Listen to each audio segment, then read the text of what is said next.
political group in Colorado launched a new ballot measure to eliminate state taxes on tips and overtime pay after a recent change at the federal level. Fox 21's Carolyn Felling spoke with the group behind the initiative and a state senator who does not think that it will pass. Yeah, Scott, Rachel, while Congress passed legislation excluding overtime pay from federal income tax, Colorado passed its own bill requiring taxpayers to include overtime pay as taxable income for their state returns. Now, Advance Colorado wants to make sure that changes. You just look at a lot of people out there working hard who can barely make ends meet. It's not because we want to, tax burden overtime. Advance Colorado hopes to bring a measure to the 2026 ballot, which would exempt state taxes on tips and overtime pay. When you look at it, you look at who is getting overtime and tips. It's our healthcare professionals, it is first responders who are working overtime to keep us all safe.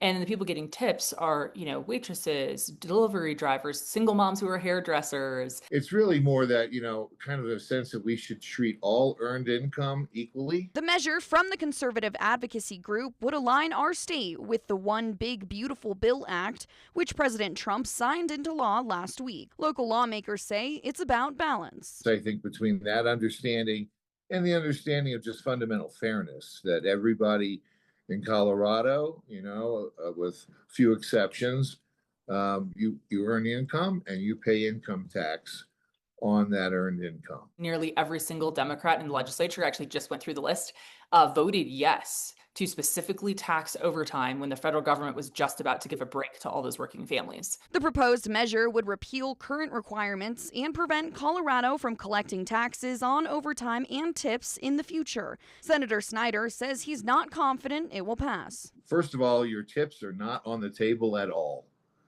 So the first $25,000 of tipped wages will be tax exempt in Colorado and in the United States. And there is no, to my knowledge, no appetite, no effort. Polling shows that 73% of Americans agree that overtime and tips shouldn't be taxed. Now, the measure will need to clear the title board and collect enough signatures to qualify for the 2026 ballot. Scott and Rachel.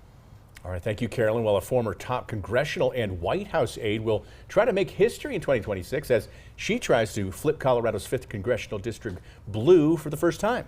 Democrat Jessica Killen is an Army veteran and former deputy assistant to former President Joe Biden. The Falcon High School grad says she's running to bring competence, courage, and character back to Congress. The 5th district, which covers most of El Paso County, has never had a Democratic representative since its creation in the early 1970s. But Democrats believe that it is trending toward becoming a battleground district. Republican Jeff Crank currently holds the seat.